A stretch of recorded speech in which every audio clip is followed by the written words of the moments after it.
iman Kristen yang sebenarnya. Orang Kristen sebodoh apapun tidak mengimani, tidak meyakini, tidak mempercayai apa yang dituduhkan Quran. Kenapa? Karena tidak sesuai dengan Alkitab. Orang Kristen percaya bahwa Tuhan, kalau kita bicara ketuhanan, ini 4 sifat Tuhan ini harus dipegang teguh. 1, Tuhan itu wujudnya roh. Kalau di dalam Islam wujudnya zat. Zat wajibul wujud, zat yang wajib adanya. Tapi kata zat wajibul wujud ini sumbernya dari siapa? Quran tidak pernah mengatakan, hadis juga tidak pernah mengatakan. Itu hanya tafsir dan para penterjemah Quran. Sekali lagi itu sumbernya dari mana tidak jelas. Hanya dikatakan Allahu ismun li zati wajibul wujud. Allah itu nama zat yang wajib adanya. Cuma itu aja. Tapi itu sumbernya dari Quran atau dari hadis nggak jelas. Yang jelas itu dari pendapat para ulama. Ini pertama, Allah itu wujudnya roh. Ya. Terus kedua, Allah itu tidak kelihatan, tidak nampak. Allah itu kekal. Allah itu tidak bisa disamakan oleh segala sesuatu. Di dalam istilah Islam disebut laisa kamitslihi syai'un alim. Allah itu tidak boleh disamakan oleh segala sesuatu. Karena Allah itu mukhalafatu ta'ala lil hawa. Allah itu tidak sama dengan makhluknya. Ini kalau bicara pribadi Allah. Ya. Tapi walaupun wujudnya roh, jangan kok alam pikiran kita menyamakan roh Allah yang wujudnya roh itu sama dengan roh-roh ciptaan seperti jin, malaikat, iblis, rohnya manusia. Jangan. Karena Allah itu tidak terbatas. Allah itu absolut.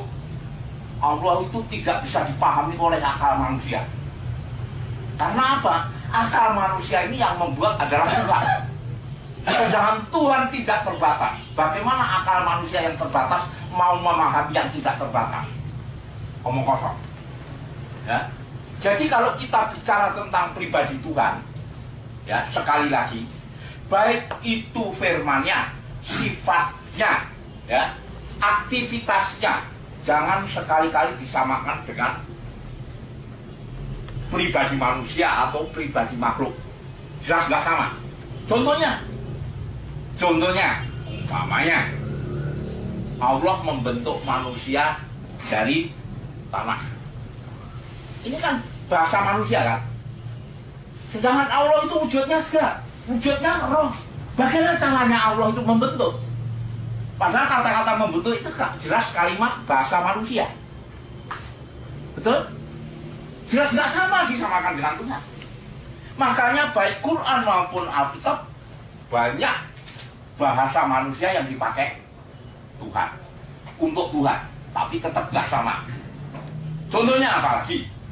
Manusia melihat pakai mata, mendengar pakai telinga, bekerja pakai tangan, berjalan pakai kaki. Allah pakai apa? Tidak ada yang tahu. Ya, cuma karena ini firman Tuhan itu untuk manusia, pasti pakai bahasa manusia. Contohnya Allah yang melihat. Biarlah Tuhan yang bekerja untuk dia. Bagaimana sih caranya kerja manusia? Bagaimana sih kerjanya Tuhan? Itu misteri. Ya, sekali-kali misteri. Ya. Nah, kembali lagi kita bicara tentang roh. Roh, Tuhan yang roh tadi di dalam Islam nggak dikenal. Tuhan itu wujudnya ya, tadi pendapat para ulama sepakat zat. Padahal Muhammad sendiri tanya, ya Rasulullah, bagaimanakah Anda pernah melihat Allah? Bagaimana aku bisa melihat? Dia maha cahaya. Tapi nggak mengatakan zat. Nah dari sinilah kalau kita berdasarkan Injil Pak, Allah itu wujudnya roh. Roh sang khalid. Roh sang khalid, roh sang pencipta tadi. Di dalam kekristenan yang tidak nampak, yang tak terbatas itu, berada, berkarya, berfirman, bersabda, berkata-kata di dalam pribadi Yesus. Karena di dalam pribadi Yesus itu adalah rohnya roh Allah. Kali lagi, karena di dalam pribadi Yesus itu rohnya roh Allah, itulah sebabnya Yesus disebut Tuhan. Bukan Yesus yang dari ujung rambut sampai telapak kaki ini yang disebut Tuhan, bukan. Yesus yang dari ujung rambut sampai telapak kaki ini adalah manusia, 100% manusia, tapi manusia ilahi. Kenapa? Karena terjadi oleh kalam Allah, firman Allah, rohnya roh Allah. Semua manusia yang terjadi oleh kehendak Allah hanya Isa Al-Masih, Isa putra Maryam. Ya. Di luar Isa Al-Masih, semua manusia terjadi dari hubungan suami istri, dari hubungan laki perempuan. Nah, sekali lagi, semua manusia di luar Yesus terjadi oleh benih laki-laki dan hidung perempuan. Makanya sekalipun Yesus itu adalah manusia, tapi manusia ilahi. Karena Yesus mempunyai karakter manusia, maka dia makan, dia minum, dia tidur, bahkan dia mengalami kematian. Tapi bukan mati untuk mati, tapi mati untuk bangkit kembali, untuk menandakan bahwa Yesus, di dalam pribadi Yesus itu siapa? Allah. Makanya Muhammad mengatakan Isa fa innahu rahullah wa kalimatuh. Sesungguhnya Isa itu rohnya Allah dan firman. Nah, di dalam Al-Isra 171 Allah berfirman, innamal masihu sab'un Maryam Rasulullah wa kalimatuhu alqaha ila Maryam wa ruhum. Sesungguhnya Al-Masih Isa anak Maryam itu utusan Allah yang terjadi oleh kalimat Allah yang ditumpahkan dalam rahim Maryam, rohnya roh Allah. Sayangnya terjemahan Quran ini ditambah-tambahi roh ciptaan. Padahal nggak ada teks aslinya yang mengatakan dia kulikot, aku ciptakan. Tidak. Tetapi roh yang di dalam manusia di luar ini roh ciptaan, roh muatan, roh makhluk, roh insan. Inilah yang membedakan antara Yesus, Isa Al-Masih dengan manusia umumnya. Ya. Di dalam Al-Quran pun dikatakan bahwa semua nabi berdosa mohon ampun dan diampuni dosanya, kecuali Isa Al-Masih. Tidak pernah diampuni dosanya, tidak pernah minta ampun. Kenapa? Hanya satu-satunya. Baik itu Adam, Nuh, Ibrahim, Musa, Daud, Soleman, semuanya minta ampun, diampuni dosa, jatuh dalam dosa. Omong kosong kalau dikatakan bahwa Nabi itu maksum. Dari mana itu keterangan? Hanya Isa satu-satunya manusia suci. Di dalam Maryam 19 ayat 19. Innama Rasulullah rabbi ili ahbalak gulaman syakir. Sesungguhnya aku ini utusan Tuhanmu, Maryam, untuk memberimu seorang anak laki-laki yang suci. Dan Muhammad mengatakan setiap anak Adam yang lahir disentuh oleh setan, maka dia memekik dan menangis, kecuali Maryam dan anaknya. Dari sini aja udah kelihatan bahwa Nabi suci nggak ada lain kecuali Isa putra Maryam. Semua Nabi berdosa. Nah, kembali lagi kepada topik Tritunggal lagi. Saya tanya sama Bapak Ibu yang hadir di sini. Saya tanya tidak. Bapak percaya nggak bahwa Allah itu pencipta langit dan bumi? Sang pencipta. Sang kali. Percaya? Itu istilah Kristen disebut Bapa. Aku bersyukur kepadamu Bapa, Tuhan langit dan bumi. Artinya Allah itu memiliki kodrat kuasa pertama mencipta. Saya tanya lagi, Bapak percaya bahwa Allah itu berfirman? Percaya. Istilah Kristen disebut anak. Jadi kalau Yesus anak Allah, artinya Yesus firman Allah. Makanya Yesus disebut kalimatil hayat, firman yang hidup. Ya. Jadi Allah berfirman, Allah sang pencipta, Allah sang firman, dan saya yang terakhir percaya Bapak bahwa Allah itu memberi hidup. Betul? Betul? Inilah Tritunggal orang Kristen. Istilah bahasa Arabnya kata mutasabiah. Kata yang dikiaskan, kata yang dianalogikan, kata yang diumpamakan. Tapi tidak boleh ditafsirkan secara letterlek, secara hurufiah. Salah. Kenapa? Karena Allah itu memang nggak sama dengan manusia, nggak sama dengan makhluknya. Allah itu tidak sama dengan yang dicipta. Maka dari itu, sekali lagi Pak, ya Bu, ya Pak, Allah sang Khalik, sang pencipta disebut Bapa, Allah sang firman disebut anak, Allah sang pemberi hidup disebut Roh Kudus. Bukan tiga begini. Salah. Makanya Quran mengatakan ya, wala taqulu salah. Janganlah kamu katakan tiga. Itu orang Kristen amin. Laqad kafara alladziina qalu innallaha wal masiih ibnu Maryam. Sungguh telah kafirlah orang yang mengatakan bahwa Allah itu Isa anak Maryam. Orang Kristen amin. Sekalian aja amin. Ya. Cuma orang Islam tidak memahami, belum bisa membedakan antara yang zahir dan yang batin, antara yang nampak dan yang tidak nampak, antara yang kelihatan dan yang tidak kelihatan. Yang kelihatan, yang nampak seperti di foto-foto itu memang 100% manusia, ya, seperti umumnya manusia. Yesus sebagai manusia juga makan, juga tidur. Ketika dia haus juga minum. Ketika dia mengalami sedih, dia juga berdoa. Ketika dia mengalami kematian, dia juga mati sebagai manusia. Tapi ingat, bukan Tuhan yang mati. Yang mati siapa? Manusianya. Ada istilah Presiden Soeharto mati. Yang mati presidennya apa Soehartonya?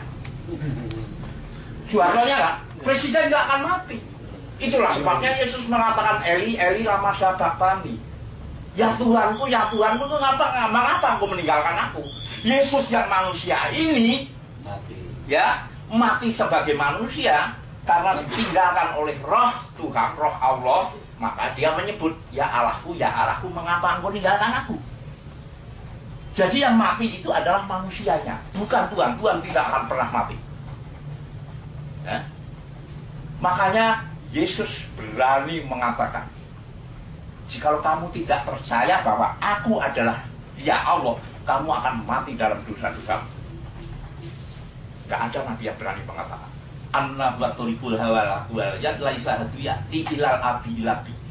Aku inilah jalan dan kebenaran dan hidup. Tidak ada seorang pun yang sampai kepada Bapa kalau tidak melalui aku. Jadi perbedaannya Isa, Yesus dengan nabi-nabi lain jelas tidak sama. Cari nabi siapa yang mati bangkit hidup kembali kecuali Yesus. Tidak ada. Baik Quran maupun Alkitab mengaku.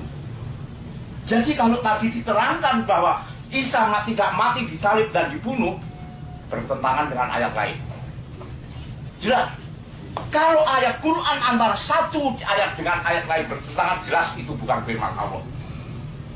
Makanya Allah mengatakan di dalam An-Nisa 82, afala yatadabbarunal Qur'an walau kana min indi ghairi la wajadu fi ikhtilafan katsira. Apakah mereka tidak memperhatikan Quran? Sekiranya Al-Quran itu bukan dari sisi Allah, maka di dalamnya pasti banyak pertentangan. Buktinya bertentangan. Orang Kristen dikatakan orang kafir, orang Yahudi dilaknat Allah. Tetapi ayat lain aneh. Orang Yahudi, orang Nasrani, orang Sobiin, siapa saja yang beriman dan beramal soleh dari kemudian akan mendapatkan pahala dari Tuhan mereka. Bertentangan kan? Apa ya begitu? Allah ngomong bertentangan antara satu ayat dengan ayat lain. Kalau firman Tuhan yang ngomong orang satu, yang ngomong satu pribadi, antara ucapan ayat satu, surat satu dengan surat lain bertentangan, jelas itu bukan firman Tuhan. Dan itu Quran sendiri yang ngomong. Jadi sekali lagi, dengan tuduhan-tuduhan bahwa Tuhannya orang Kristen 3, saya sebagai orang Kristen, amin. Tapi bukan 3. Tuhan yang satu tadi, saya akan memberi ilustrasi, saya akan memberi perumpamaan. Ya Pak ya. Seumpama saya Tuhan, ya. Seumpama saya Tuhan, saya kan satu. Ya. Saya memiliki ucapan, perkataan. Ucapan perkataan saya ini dikatakan firman. Di dalam pribadi saya ini memiliki roh. Ya. Yang jadi pertanyaan, nama saya Hari, ucapan Hari, roh Hari, berpisah apa jadi satu? Jadi satu tidak bisa dipisahkan, tapi bisa dibeda-bedakan. Karena ucapan saya, perkataan saya, sabda saya, dan roh yang ada pada saya melekat pada diri saya, yang tidak terpisahkan tapi bisa dibedakan. Jadi yang dikatakan 3 ini bukan 3 oblong. Alkitab mengatakan 3 pribadi. Tapi maksudnya 3 kudrat kuasa sebagai sang pencipta disebut Bapa, sebagai sang firman disebut anak, sebagai sang pemberi hidup disebut Roh Kudus. Jadi 3 kudrat kuasa ini melekat menjadi satu dalam pribadi Tuhan yang tak terpisahkan. Inilah iman Kristen yang benar. Ya. Jadi orang Kristen itu bukan Tuhannya 3. Inna alaqat kafara ladina qalu innallaha salisu salasa. Bukan itu. Jadi kalau ada istilah Islam itu sifat Allah itu ada 20. Padahal di dalam Kristen cuma 3. Sang pencipta, sang firman, sang pemberi hidup. Bagaimana yang 20 itu? Banyakan mana dengan orang Islam? Kalau kita mencari perbandingan. Ya. Jadi kalau saya ada di sini, pribadi saya ada di sini, pengertiannya satu itu satu matematika.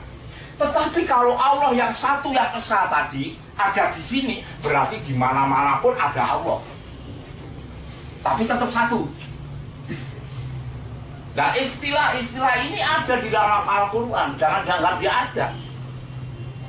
Dan Allah akan mengepung mereka dari belakang. Mamanya saya ada di dalam Al-Quran. Ya. Kalau begitu, kalau saya mikir secara akal sehat, oh Allahnya orang Islam banyak dong, mengepung. Kalau kita mengikuti bahasa manusia, tapi pengertiannya kan nggak begitu, ya toh? Rezeki itu di tangan Allah. Allah punya tangan, padahal Allah itu wujudnya zat, roh.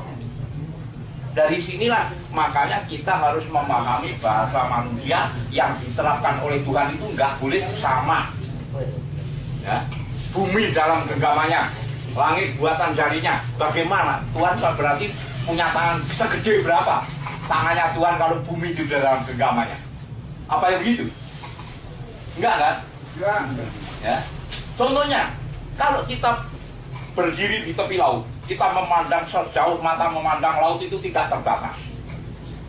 Atau kita naik plane, kita melihat angkasa itu tidak terbatas. Itu baru ciptaannya. Ya toh?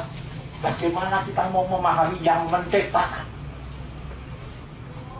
Makanya ada istilah Islam, tafakaru fil khalqi wala tafakaru fil khaliq. Berpikirlah kamu tentang ciptaannya, jangan sekali-kali berpikir tentang sang penciptanya. Kita nggak akan nyambung, Pak. Karena kalau betul bagaimana, maka saya akan berusaha menjelaskan tentang ajaran Kristen, iman Kristen berdasarkan logika, berdasarkan akal sehat, tapi tetap berpijak kepada kitab suci, berpijak kepada kitab. Jadi kalau ada istilah anak tangga, anak kunci, anak kapal, ya toh?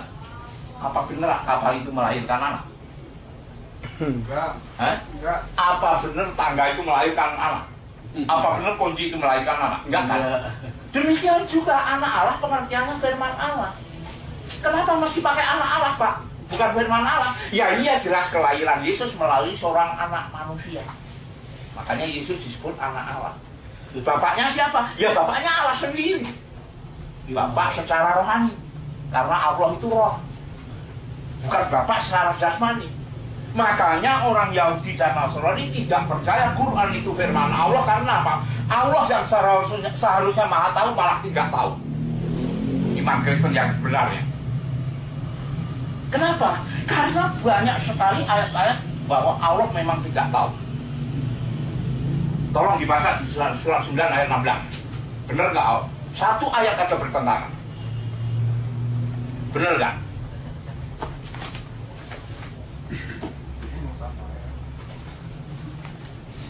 Surat 9 ayat 16.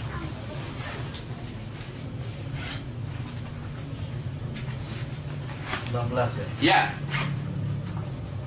Itulah orang-orang yang tidak memperoleh di akhirat kecuali Surat 9 ayat 16. 9 kan? 9, 16. Surat 9 ayat 16. 9 ya. Nah ini 9.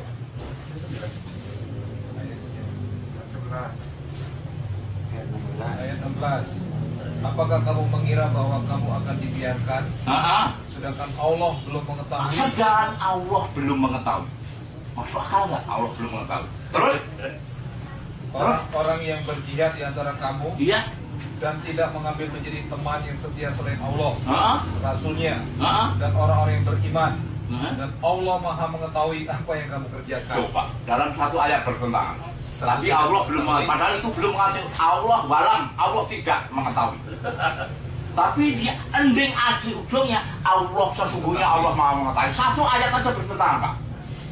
Bagaimana ini dikatakan firman Tuhan? Beda aja, beda perkataan. Coba Pak. Saya tanya kepada bapak-bapak, jawab yang jujur. Allah maha kuasa nggak? Kuasa. Maha mengetahui nggak? Mengetahui. Iya. Maha hadir nggak? Maha hadir. Sekarang kalau Allah ngomong mudah-mudahan cocok nggak? Gak cocok, mudah-mudahan maaf. Ya. Bapak percaya? Percaya. Percaya. Allah ngomong mudah-mudahan percaya? Enggak. Kalau ada di dalam Quran gimana? Bingung saya. Bapak berani menolak? Belum baca. Loh lah iya, aku bilang dulu. Bapak kan nggak percaya. Baca dulu penafsiran dari awalnya, Pak. Enggak, saya tidak akan bicara tafsiran. Kalau kita bicara tafsiran relatif, benar untuk Bapak, belum tentu benar untuk saya. Benar untuk saya, belum tentu betul untuk Bapak. Saya hanya mengangkat terjemahannya. Kalau kita berbicara tafsiran, Pak, para ulama-ulama itu berbeda tafsir. Makanya Islam terpecah menjadi 73 firqah aliran. Ya kan? Itu padahal lebih prakteknya.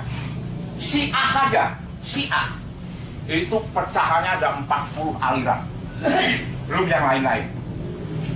Ya. Coba tolong dibaca di dalam surat 61. Surat At-Tahrim. 6 ayat 8. 66 ayat 8. 66 ayat 8. Ini Allah ngomong mudah-mudahan. Lucu kan? Jadi tidak ada kepastian dalam keselamatan dalam Islam. 6 ayat 8. Ya.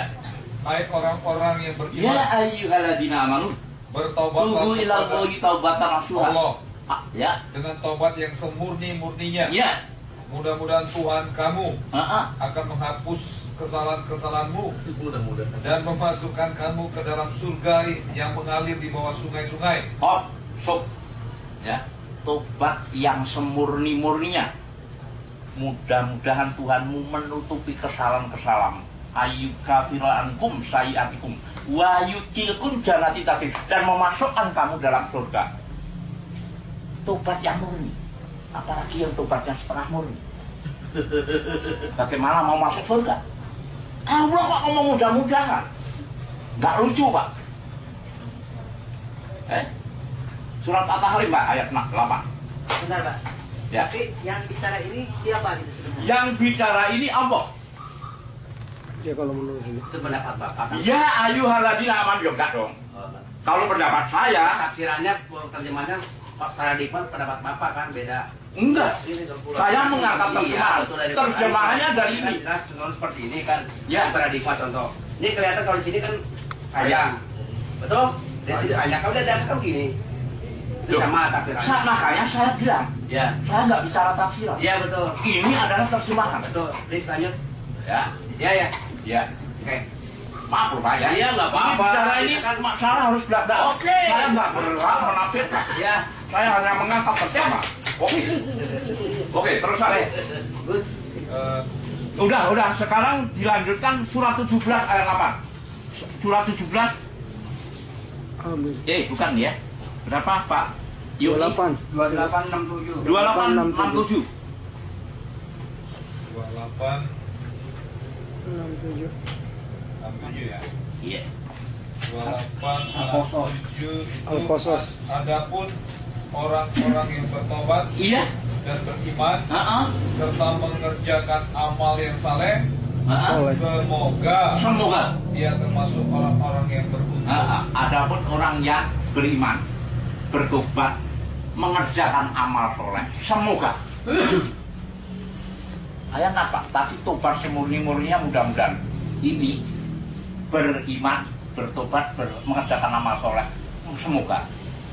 Mestinya ini sudah memenuhi syarat. Pasti aku jamin masuk surga. Mestinya begitu. Saya nggak menafsirkan. Ini mengangkat terjemahan. Nggak lucu Allah ngomong begitu. Betul kan Pak?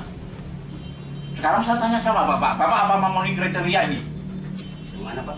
Bapak apa selama menjalankan syariat agama sudah memenuhi beriman, bertobat, beramal, mengerjakan amal soleh? Nggak tahu kan? Masih semoga Nggak ada yang tahu. Kalau Bapak berani mengatakan begitu, berarti Bapak juga termasuk orang yang semoga.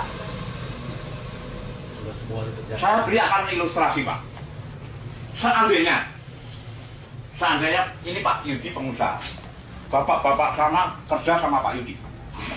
Pak Yudi punya janji, kamu kerja yang baik, yang disiplin, yang taat, yang tidak boleh protes. Pokoknya semua aturan perusahaan sudah ditaati. Ya. Pak Yudi ngomong, mudah-mudahan kalian akhir bulan saya gaji. mau nggak? Mau nggak? Nggak mau takutnya nggak dibayar Pak. Nah, Nah, itu demikian juga. ya dicontohkan itu. Iya, ini foto. Karena kita kembali lagi. Kita kan sebagai ini kelahiran tahun berapa? Kan dulu kuran-kuran itu datangnya kan dari itu dari kulit, dari pohon-pohon ya. Dengan adanya ulama warasatul anbiya jadikan Al-Quran. Al-Quran itu gundul, tidak sesepakat seenaknya gundul lah. Karena orang-orang nggak bisa baca, sudah jabar jeber. Nah, kita kan ini kelahiran abad-abad berapa?